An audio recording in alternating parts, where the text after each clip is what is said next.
don't become a national level program without taking care of everybody. At least not in Midland, you do. And that's not how we're gonna do it here in Midland. But when you look at how much we're paying per hour at the entry level, which would be like our developmental level, and then you go to that mid, which is kind of our age group level, and then high, you can see that in the state, we're below market there. And then as we look locally, this is what people in general are paying per hour. It's a little hard to get all the information, so you're not gonna see a whole bunch there. But something that makes COM different is we have professional coaches. Everybody on our staff is trained, everybody on our staff is educated and certified through USA Swimming. We don't just let anybody come off the street and coach without going through X, Y, and Z, for example. Do you have a slide that compares COM coaches to those other coaches? Because my money doesn't matter if they have better coaches.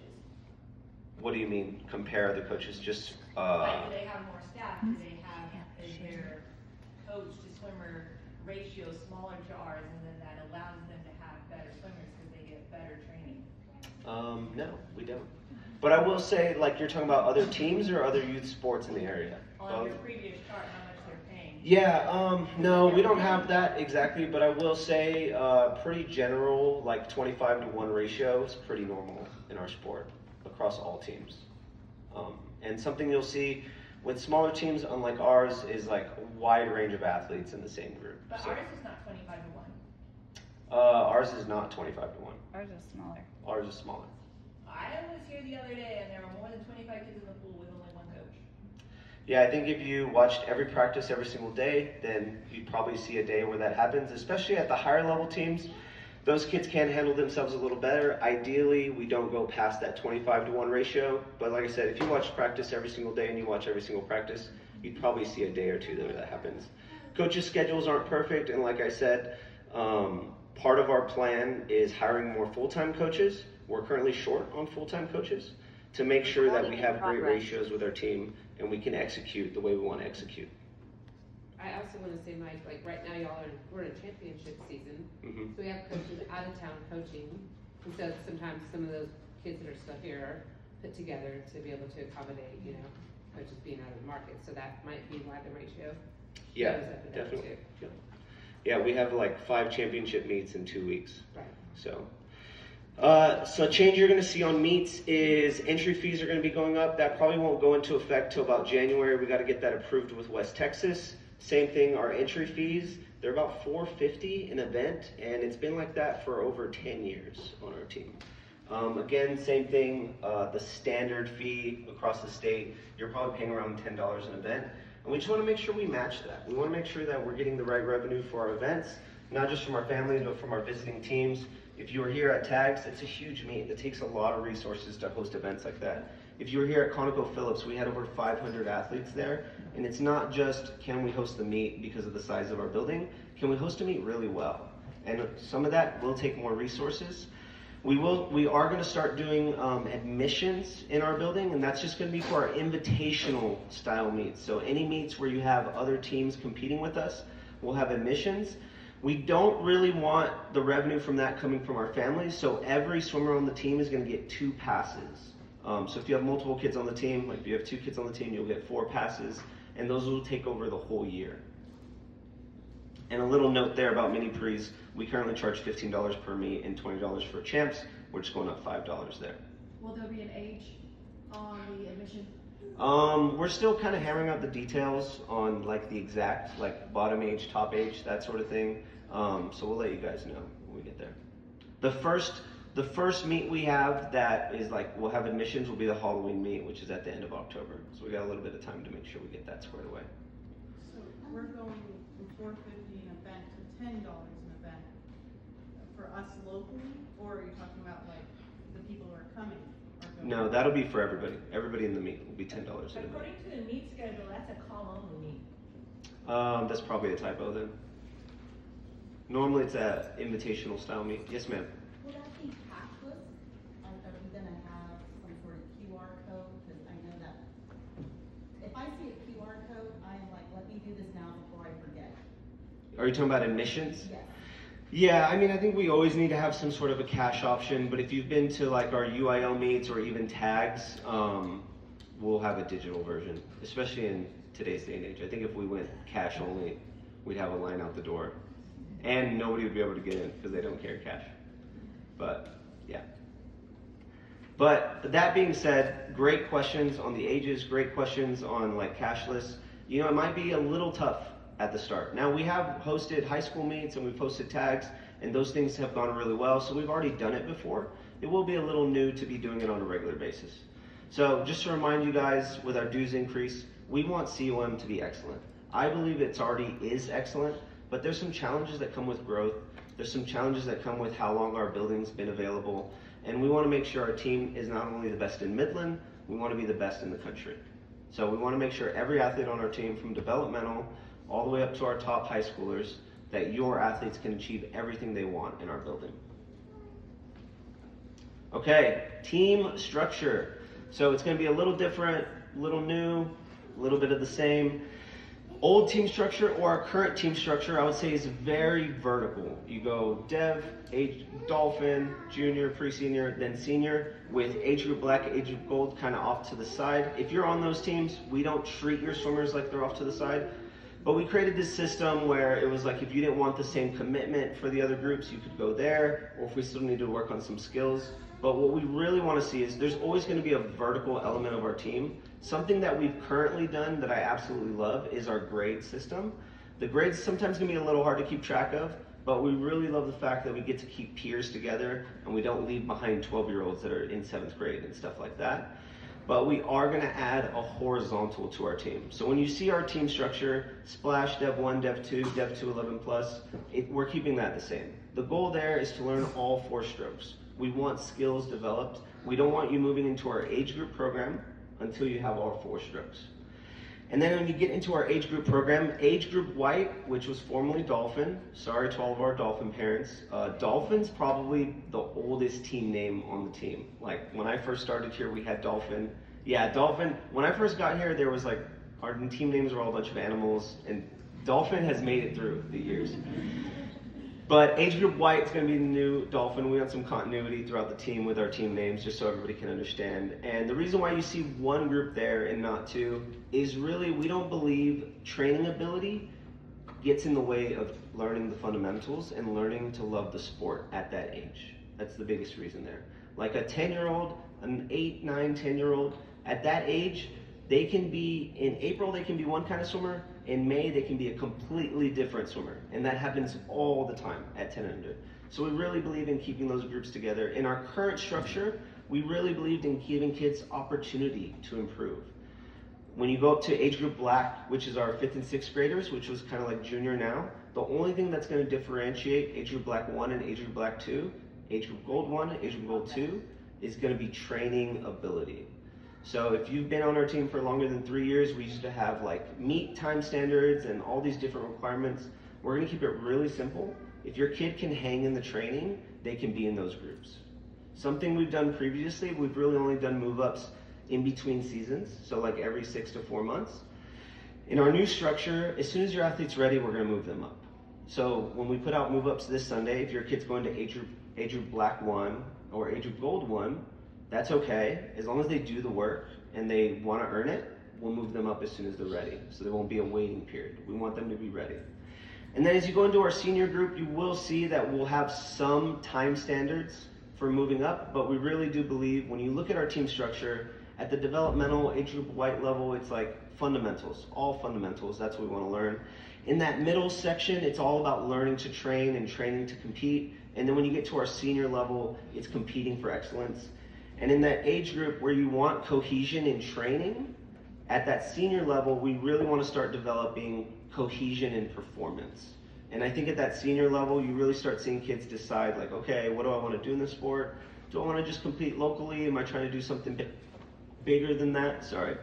So that's kind of what we want to see. Those are the 3 divides in our team. So if you've been on our team before, our new structure is going to look a little bit like it used to.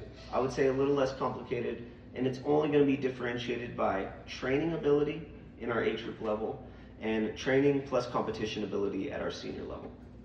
Do you guys have any questions on team structure? Yes, ma'am. So that means like age group gold 2 that Legends coaching, and senior 1 and senior 2, those all each will just have 25 swimmers per team?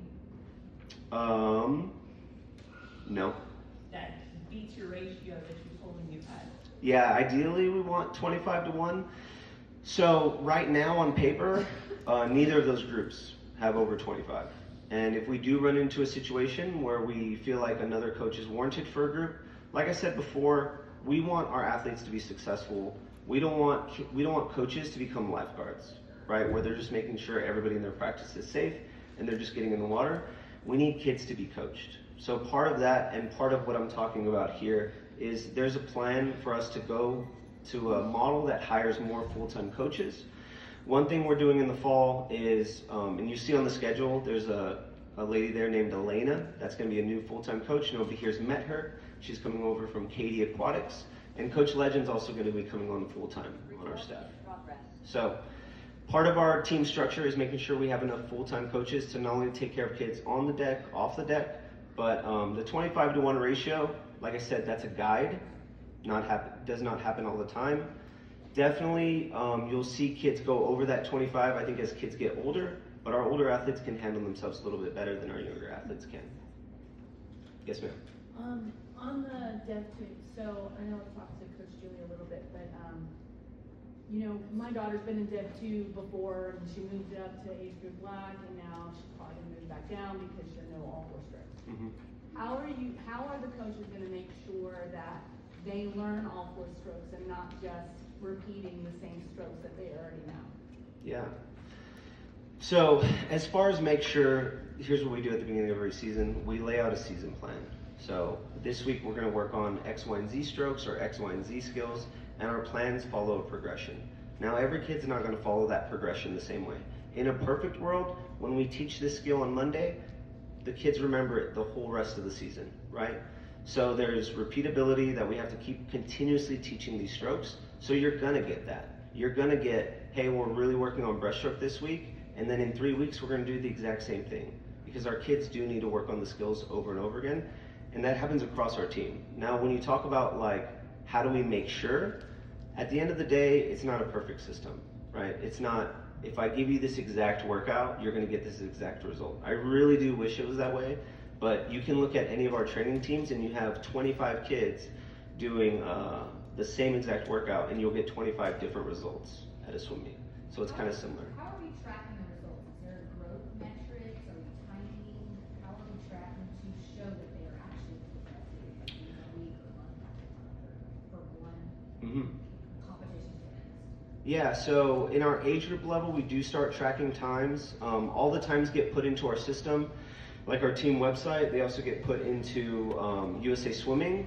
I will say at the age group level, like I said, we don't really use performance as a metric for moving up. Sometimes it's a consideration, sometimes it's a way to look at how a kid's doing, but as you can move further into the team, those times really do start to matter, and I'll just tell you, as a senior level coach, what we do is we look at times from year to year to see how we're doing. A lot of times, most coaches, we're not looking at meet to meet results. We're looking at season to season or 6 to 8 week blocks that depending on our training plan. So we don't obsess over best times every single meet because we don't think that's a signifier of like they're getting better or worse. It's like this was their swim in March, this was their swim in April. Now ideally we want all of their best times at the end of the season. So this month in July, if your swimmer's competing in a meet, we want their best times to be this month. That's what we've worked all season for. That doesn't always happen, like I said, not a perfect system, but that's really what we want to see, that year to year we're getting better. Now when we see an athlete who year to year doesn't get better at something, then we just start diagnosing the problem. Some things change. Something you'll see if you have an 11-year-old or a 12-year-old about to go into middle school is their body changes a little bit. So the strokes that they were really good at when they were 10 years old, not the same strokes they're good at when they're 13, 14 years old. And that's pretty normal. And again, back to our overall team structure, this is why we want kids to be good at everything for as long as possible until we start to focus in on 1 or 2 things. Because we want to give those kids the option to be able to get better at everything as they go. Yes, ma'am. Does that mean I can tell my kids there's no more test sets and not to be scared for Wednesday test sets? I thought were wonderful, by the way, because that was a good metric for them to be like, okay, this is where I'm at, and then next month be like, okay, I've done better or I haven't done better. Yeah. I love test sets. And my second question is, I know that team culture is very fluid, depends on the dynamic of the swimmers that are there. Mm-hmm. Are we gonna be able to do more, I don't know, Tuesday, team building, maybe Tuesday night dinners? Like Monday meetings? I love Monday meetings, but where parents can also help out with pasta dinners on a random, like right before Thanksgiving or something. Yeah. To build team, and then test that, so two random. Yeah. So just to address the team building thing, you know, in the past we have tried to have like, we're gonna do a team party every month, and it works great when it works, and then when it doesn't work, something like that falls apart. So we really leave it up to each coach, and we also talk about this as a team, like we wanna build better teams. I think every coach does that a little differently. Like I'll tell you, for example, at the senior level, like them all going to breakfast one day is all they need. At the pre-senior level, we did Monday meetings. Coach Jenny at developmental, if your kid has gone home with a duck, she does ducks. Coach Julia put a challenge together for all the dev teams, and we had like 5 weeks to complete this list of challenges. And if the team did it, we got a flame, right? And they were all cheering on that one kid. So we don't have something like, hey, we're gonna do this every single month. Being a team is something we value and something we believe is really important on our team. But whenever in the past we've tried to like, every team's gonna do this every single month, it's kind of fallen apart. And especially when the time of the year gets busy, it gets really hard. As an example, this time of year. And then your other question on the test sets, we won't have like a scheduled every third Wednesday we're gonna do this test set. I don't think that's the best way to do it. One, kids will learn how to game that system, especially as you get older. Like, if they know they have a test set on Wednesday and we have a hard practice on Tuesday, they're not swimming as hard on Tuesday. So our coaches, each coach, like I said, kind of with the parties, some coaches have test sets, some don't. We will be looking at these test sets, and we're not going to be like announcing like, hey, on Tuesday we're doing the test set, that sort of thing. But something we do look for in the training ability is their normal practice. Because we don't want a kid that can just bust out this magical test set this one day, and then they move up to the next group and they're like, they never make that again. But they made it because it was the testing day. So I will tell you, like, our coaches will sneak things in, and that's like the test set. And it's like, oh, how will they handle this set? Because this set's exactly that same thing for those training groups. And if they make that, it's like, oh, that looks really good. And will they get feedback? Because my two need feedback, like they thrive off like good, bad, hopefully good, but mainly bad, just because you know how they both shut down. Will they get feedback on those test sets? And like, hey, I saw that you started off really strong, but then, you know, that right arm just got away from you, or stuff like that. Yeah, or like the third or fourth ones where you kind of lost it, right? Mm-hmm. Yeah, when we do like actual test sets, we definitely will be giving feedback on that sort of thing. I will say the question on test sets at the developmental level, same thing, we're not really running like, this is the test. Today, everybody's gonna do butterfly, and if you do butterfly today, you get to move up. We really go by like the 80-20 rule at the developmental level. So we are working on all the skills at developmental, right? And we want to see an athlete be able to do that like 80% of the time, they do that skill well. That's really what we want to see. Like we want to see that day to day. So feedback both directions, yes ma'am. I think you addressed how we track progress in the upper level parts of the team, but can you address our curriculum and then what we have in place to show, I can't remember who asked it back here about tracking progress. Will you explain how we do that at the splash and developmental level? Yeah, so at the Splash and Developmental, we have what we call like a one-page curriculum, and we have like the required skills for that group. We have especially like certain ones are highlighted. And when we're looking at that, that's exactly what we're comparing our athletes to. So it's not just like, does the coach feel like their butterfly is good enough? It's like, no, like we have our skill sheet and we say, do they have 2 kicks on their butterfly? Is their breaststroke kick legal? Do they have the right timing on breaststroke? Is there freestyle at full length extension? I'm just giving you random ones. But we have a team-wide curriculum at every level, and that's exactly what we go off of when we're doing developmental move-ups. Wait, there's a question back here. I might have missed it. I just wanna know, are you placing the athlete into the certain group? Or do we have to sign them up like we used to with the Dev 1 and Yeah. Dev 2? Yeah, so Dev is the only group that we have, whenever you see multiple practice options, that's the only time we have signups. But for groups like age group white, black 1, black 2, gold 1, gold 2, it's like that's the practice time. But you're placing my kid. We will place your kid on the team, and then that's the practice time. And we will know with, like, how, I mean, like, I'm just looking at, you know, Yeah. how am I gonna put the kids into different activities? I just wanna know, like, we would be, the same way that she was going to junior, we would know what group is she going to. Yeah, this Sunday we'll have, if you're developmental, we'll have the DevLink sign up for practice groups in the fall, and then we'll also have all the move ups this Sunday. Perfect, thank you. Yeah. Yes, ma'am. When will the new structure and kind of a team description be up on the website? Probably over team break. Probably not gonna happen until then. What about if your swimmer backpedals? Like, say I'm in age group 2 or gold 2, Yeah. and I, for some whatever reason, life happens, and we only start coming to practice once every Monday, 4 times a month. Yeah. Will they be backpedaled to age group gold 1? Yeah, that's a great question. And something I didn't address. Thank you, Victoria. If your swimmer is currently on pre-senior or junior, they are automatically going to go to age group gold 2 and age group black 2. We are highly against move downs unless we absolutely feel like it's necessary. A move down normally doesn't feel good. Okay, so back to kind of what Angela was saying, we really want to make sure a kid can hang in that training group, that they don't get there and then they can't hang once they get there. Because I promise you, if a swimmer moves up to a group and they don't fit in that group training wise, like they know. Like the coaches know, but the kid knows right away when they can't hang. So really, we don't implement move downs unless it's absolutely necessary.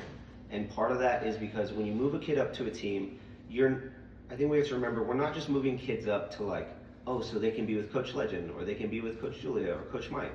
Like, we're moving kids up with their friends as well. And that's a big part of it, that they're with their peers.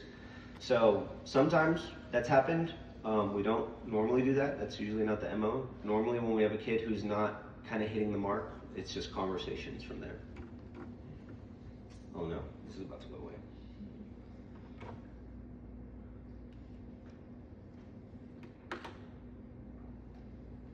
We lost the Wi-Fi for the Zoom link too. Sorry, Zoomers. Okay. I know this means nothing, but when we tested it out, everything worked perfectly. Hashtag swim meets. Yes, ma'am. So on senior 1, Mhm. the school year, that same coach who coaches senior 1 also coaches the MISD Mhm. students. And some of those MISD students they're on the swim team, but they're not strong swimmers. So I have found with my swimmers that they're not really getting coached at all, because they're really on the upper level of senior 1. Yeah. Because that MISD coach is really just doing sets that the lower swimmers can do. Is there any way that that's gonna be a? Yeah, so definitely an issue we've seen, and if you see on the schedule there, like there's no MISD coaches on the schedule. So like Coach Julia is at senior 1, Legend's gonna be on senior 2, me and Jen will be on senior select, and we wanna make sure we have higher COM presence. On top of that, we wanna make sure like Coach Flato, we don't put Coach Flato in a position where we're breaking UIL rules and that sort of thing. So something that we're doing going forward is making sure we have coaches at the senior level. I think in the past year we've had 1, maybe 2 COM coaches there during the practices, and this upcoming season we're gonna have 3. Both years, we've actually lost the COM coach mid-year and not had a COM coach at all for the spring. Yeah, biggest difference, I mean, I can't perfectly predict, but biggest difference this year, the coaches that we put on that group are full-time coaches. So, I mean, not a perfect, I hope nothing happens to them. Yes, ma'am. So what is the official stance on, I have 2 swimmers and my schedule is packed, so I drop my swimmer off to attend a group that's not their group. Mm-hmm. What should I be doing? Because I get summer, I get it, but it happens more often than it probably should. As the head coach, what should we be doing as parents? You should be doing everything possible to get to your practice group. And if I can't? And if you can't, then sometimes we make exceptions. The way it's normally gone is parents will talk to coaches and be like, hey, we can't really make this one. Can we go on this day? When we feel like it's been abused, and it has been abused in the past, where it's like, oh, they're always visiting the upper group, or something like that is happening, or always visiting a different group out of convenience, then it just needs to be addressed on an individual basis. I will say, like 97% of everybody in this room does a fantastic job doing everything they can to get to their practice. And like we understand, schedules aren't always perfect, especially our summer schedules sometimes. So I think it's two parts. It's like, we're not gonna have a team policy, like you can only visit another group one time a month. But part of that is like, we are trusting you guys that you're doing everything possible to make your practice time. Something we do at the senior group, because there's more kids that drive, is when a kid's like, I can't make this practice, it's like we start reaching out to their friends and stuff who have cars. And we've done that at the age group level as well. So there's not an official policy, there's not gonna be an official policy on that one. But we do ask that if this is your practice time, you do everything in your power to make that practice time. Things happen sometimes, we get it. Also siblings, it's hard. It's hard when you have multiple kids on the team, and it's like 4 hours at COM straight. So I get it. Okay. Okay, going into our new, I'm gonna go until the end of this, and then I'm gonna take more questions. So great questions so far, but I'm gonna go to the end of it and then we'll ask questions. So these are the new fees. I'm not gonna go through every single line here. This will be on our, and I'm gonna email this out as well.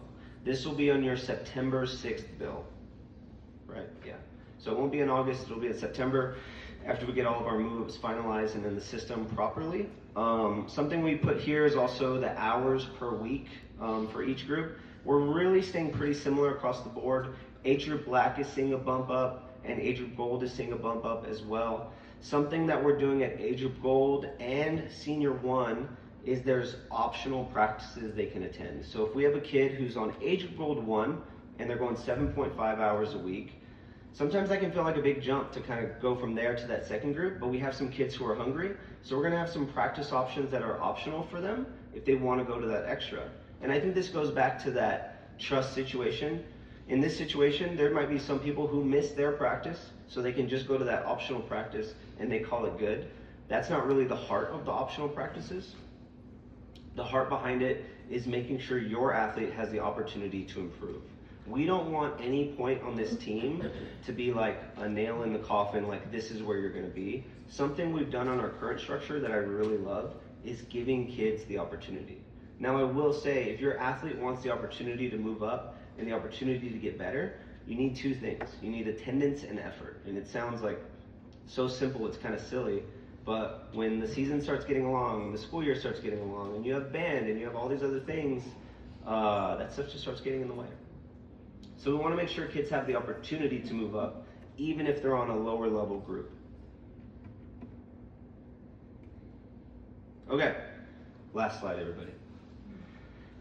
So our promise to you, swim team's promise to you, to our athletes, if you want to pursue swimming in any way, we want to have the resources, availability, and opportunity for you. Whether you want to compete nationally, locally, you want to stay in shape, our team's going to be here for you. We are not just a top-heavy team, we're not a bottom-heavy team, we're an everybody team. Now we want to make sure kids are in the right place, but we do want to make sure every kid has a chance here. To our parents, we want to make sure your kids are having fun, we want to make sure they're safe, we want to make sure you feel like they're getting an excellent service here at COM, not only through our coaching, but our customer service. To our coaches, we got a few coaches in the room. I just want you guys to know that our goal here is to have the best coaches in the country. So not only are we going to support you personally, but we want to educate you and make sure you are the best coaches and you have confidence that you can be here at COM, you can be the best coach you can be. And then to Midland, if anybody's from Midland in this room, we want COM to be special. We want it to be a beacon of excellence in our community. We want it to be a place that people brag about when they leave town. We want it to be a place that people get sad when they have to leave and they're leaving COM behind. Okay? All right. All questions? Me or Jenna?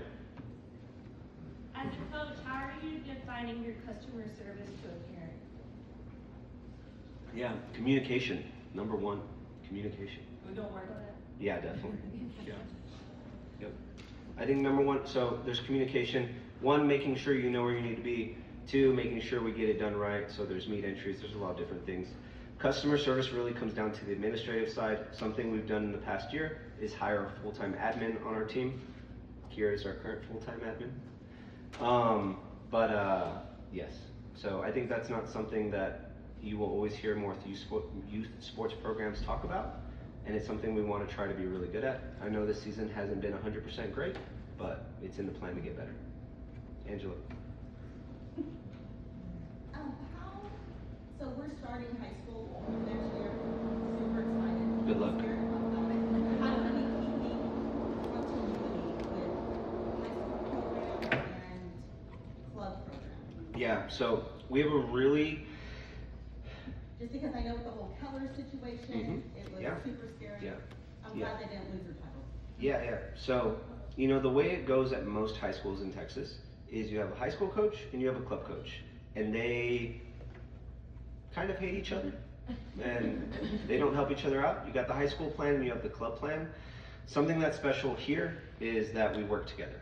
So not only are we putting more high school coaches club coaches at the high school level, Coach Flato works extremely well with us on the overall plan, on the overall training plan. Now, when it comes to competition, we sit down at the beginning of every season and we talk about each athlete and what meets they'll go to. And then training-wise, something we do is like, especially when it gets to the end of the season, we break out into groups, different taper groups, depending on what their focus is on. But an example that you'll see at high school is the San Angelo Invite is always the same weekend or the weekend before the LAC Fall Classic. And it's like, oh, there's a club meet and a San Angelo meet. Like, which one do we go to? And the answer is, it depends. We meet at the beginning of the season and we talk about what would be best for each athlete. Even if they're a really good club somewhere, sometimes we still send them, or, you know, we don't always force kids, right? The kids have a say at that level too, what they want to do. But it's just conversations. But so I know you haven't seen, if you've been at the pool deck, you haven't seen Coach Flato around lately, but me and him already have a meeting scheduled for 2 weeks to be talking about all that. And then from there, we meet weekly to make sure our training is on point and aligned with each other. And that also goes for the newer coaches, 'cause I know we have some young, I say young, but like new to higher level coaching. Does that also go for them as well, to kind of help? And I say this because I know my older one resonated with you, had a rocky start, but ended up resonating. Everybody has a rocky start with me, it's okay. Ended up resonating very much with how you did things. And, that was one of her questions was, is Coach Mike going to help my new coach, because we didn't know who that was gonna be, with training for the fall semester? Yes, 100%. Yeah, me and Flato. Flato, I don't know if you guys seen in Midland, there's not swim coaches walking around on every corner. So when we have a coach like Flato who's been in the game for 4 years, like we want to use that resource not only to coach the kids, but like me as a coach, Jen as a coach, it's awesome having Flato around and being like, hey, what do you think about this? Because he's seen it all. Yes, ma'am. Also, too, if you have questions about high school swim, that doesn't go on your comments. Those will go to separate, I'm the current president of the MISC Booster Club for Swim and Dive. So if you have any questions regarding even like junior high or high school, you can send them to me and I will direct you. And you also, we communicate through Sports U and not through, me. Shout out to Angie, by the way. Darby's still helping out, but her swimmer just graduated and she's still staying in the game to help out. It's a big deal. Yeah. Yes, ma'am. Could we when you go from that, like the splash and the mini pre-meets to you get to go to the big meets, could there be a time where you have like re-parent education, because that is it's different. Instead of just letting the You got people behind you. figuring it out, Yeah. like, could there be like, hey, this is the time when you're gonna go from here to here, here's what you need to know. Yes, 100%. In the plan. That's another one of those customer service things. One thing you saw this season, raise your hand if you're on age group black right now. Do we have any of those in here? What would that be considered right now? It's all just one age group black. right now, in our, like, that's your current practice group. Like the twins went from junior to age group gold, and I think that was like one of the best decisions for them, for many reasons, but, Yeah. yeah. So, age group black this season, we normally, if you see on the schedule, there's Dev 2 11 plus. Age group black was kind of we put all of our new 11 and olders there, and we were like, you know what, let's get them going, let's get them in the age group program.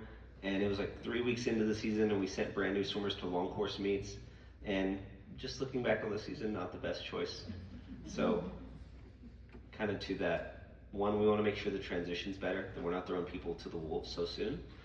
On top of that, shout out to our dev coaches. Those mini pre's have gone really well. I really love the format of it. I think we've really nailed it. You know, we tried for a long time to make those like exactly like normal meets, and I think we've figured out kind of our scaled version of that still teaches not only swimmers, but teaches parents how to handle swim meets.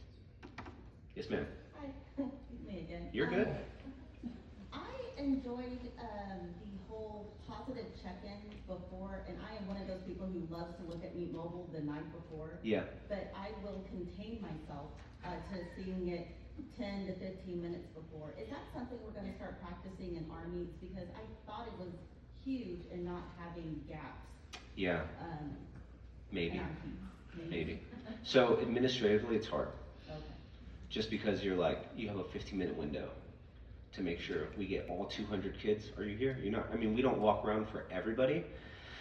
So to make sure all 200 kids and their parents checked in, we don't miss kids, and then getting heat sheets out, getting it on Meet Mobile. So shout out to Coach Jenna running the last one that we did. So administratively, it's just more challenging.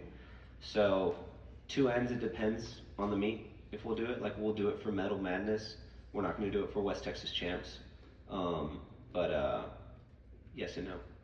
Well, just because with champs being 1 day Mhm. instead of 3 days, and then with no time qualification, I thought it would be, and it's also a good learning tool, because we do go to some meets where you do need a positive swimmer has a positive check-in. And I know that's something we do here is accountability, Mhm. you know, to start training that. Yeah, I totally agree. Just administratively, it's hard. So like, we don't always have the same staff running meets, and that's not a knock on anybody on our staff. It's just hard. And if we're short coaches, or we're short admin, shout out to Angie again. Angie's done a great job being admin for a lot of our meets. Me and her are both going to be at Futures during that one. So a lot of you probably got a text message today from Coach Tyler. So we kind of pull both levers when we need to. But I don't think I can tell you we'll do it every single time. Sounds like there's a volunteer opportunity available in the admin side. Yeah, I agree. Always volunteer opportunity available. But yeah, and just one more thing on that, like, teaching that takes time. Like, that is not something somebody can say, we'll help with that, and like in one session we teach them how to do it. Like, it just, if you've ever worked with Meet Manager, every time you use it, you learn something new. So, yes ma'am. Okay, so there used to, or still is, a family cap. So Mhm. once you hit a certain amount of Yeah. dollars paid, you don't have to go above. Mhm. It was $350, Mhm. the year before it was 300, it goes up with Yeah. the numbers, which makes sense, but is it going back up, or are we still at the 350? I don't know. Jen would have the answer. Yeah, it's gonna be, like, it'll match the increase that we have, and then also, it will be going away for new members. We're not gonna take it away from everyone who is on the team already. You're grandfathered in for the rest of your swimming career here at COM, but the family cap is not going to be something that we're offering to new families joining the team. So Or does it go away? I might wanna join. Don't leave. no, it only worked for the kids, like I couldn't join. No, yes, and it's only swim teams Yeah, specifically. and I've always been $5 off. $3.45 for this time, and last time it was $2.95, so. We'll include that in the emails that go out I on was Sunday. close. Yeah. Yeah. Yes, ma'am. I may have missed it, are the volunteer hours changing? No, same volunteer hours. If you're on age group, it's 16 hours for the season. Dev is 8. Way to go, guys. Good job. Yes, ma'am. When does the new dues go into effect? When will we see that? September 6th. Yeah, yeah. So in the fall. Yep. When does our new coach start? Coach Elena starts the second week of team break, August 11th. She'll be here. Yeah. And then Coach Legend, he's already here, but he goes full time in August as well. What is the best method to get a hold of any coach? Because I have texted, I have emailed, and my last resort, which is most common resort, is to show up in person during office hours. Yeah. Email. But they're not answering. I understand. Phone call. I Do you mean, wanna be CC'd on it? That doesn't help. yeah, you can. Doesn't help. Yeah. Well, I Or think you that he can- said that he's gonna work on his communication, so, I mean, Yeah. Hey, I mean, I'll address it. Communication hasn't been great this summer. Part of it with not Jenna's fault at all. She became the executive director. I moved up to head coach. There's no new me on the staff. I wasn't perfect before, but the same help hasn't been there on the swim team, and we've tried really hard to maintain what we've done. And then there's been some cracks, and I think communication is a big one. It's a big part of what we're addressing in the fall. So, email, I still believe, is the best way possible. I will tell you the worst way possible. Group me direct messages. Like, I promise you, you're not getting ignored there. It's like, so all the coaches are in multiple group me's, and you've seen how those go. I mean, you have one group me and you get tired of it. Like, try being in 6 of them.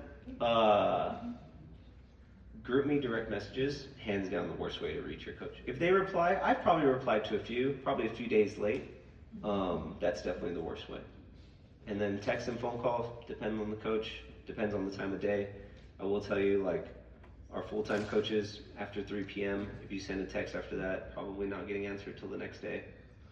So, but like I said, communication hasn't been great. Something we're addressing in the fall, and something we want to be great at because we know it's so huge for customer service. Yes, ma'am. I have a quick question, it's about my account. Yeah. We've been here 2 years, I've had a glitch in it, I've been to the front desk several times, I'm wondering if there's anyone on this side that can help me. They have my older kid as their account holder, /owner, and some transactions give trouble. So I'm asking, is there anyone here that can help me, or do I need to go back to them? I haven't called them about a month ago, and it still has not been changed, and it's been 2 years.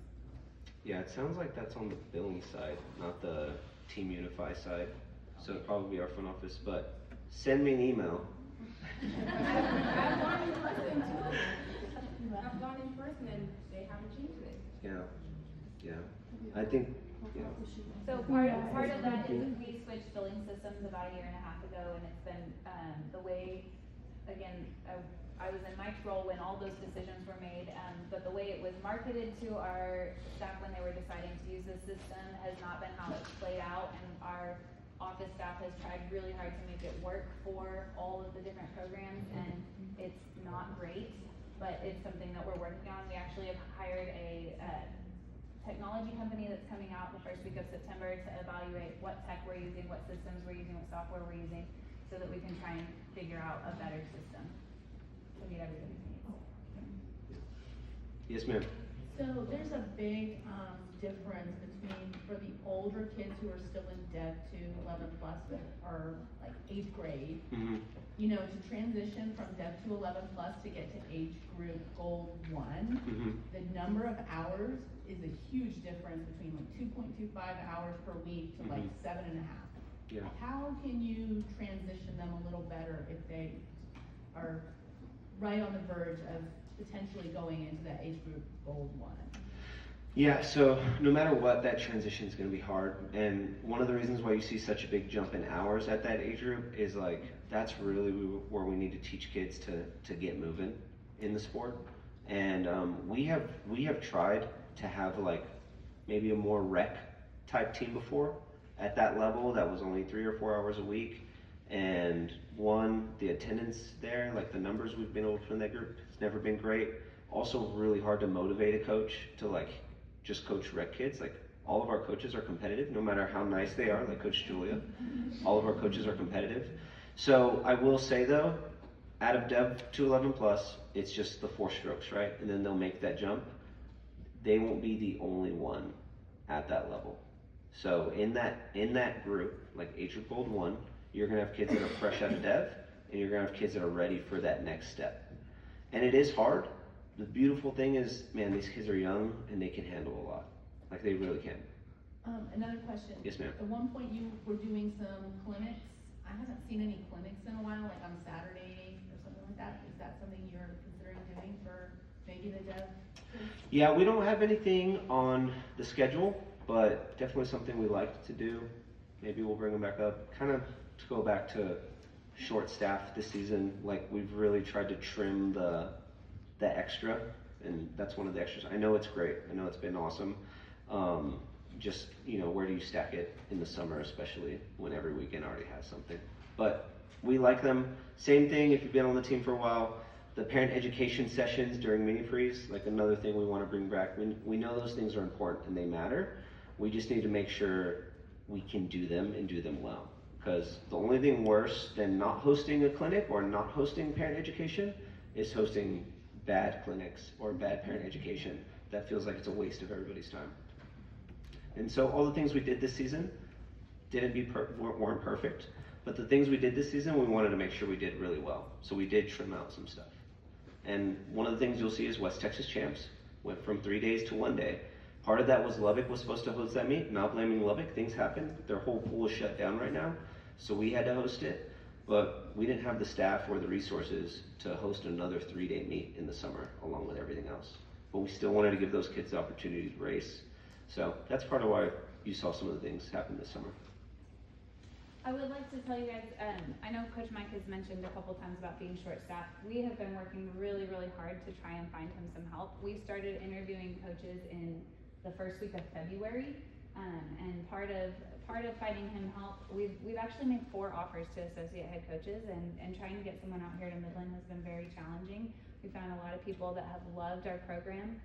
One of them, who even came out for an interview, wouldn't let us reimburse him for his travel because he learned so much being around us, and loved our program, loved our community, but his fiance loves her job where they are. And as you know, some of you have been moved here by your company and those kinds of things. I want you to know, we are working on it. We're actively working on it. We have not just left him out there on his own to fend for himself this summer. And that's why you've still seen me around. That's why I'm helping run some meets, those kinds of things. So please know that we have been working very hard to try and find him some help, as we have. It's not like we've just, let's just leave him out there by himself. So we're working on it. We're trying to find the right associate head coach for the team. Yeah, I think that's the other thing too, finding the right person. It's actually pretty easy to hire just any coach. There's a lot of coaches out there looking for a job, but we really care about our team culture here, and it's something that you have to fight for all the time. And we really teach our athletes, like, you are part of our culture here, and every coach we bring in, we want to make sure that not only do they support our culture, but they expand our culture. So that's another layer of difficult when you're looking for coaches.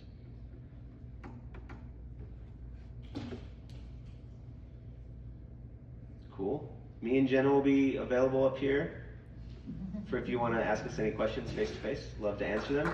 Thank you guys so much. I appreciate it.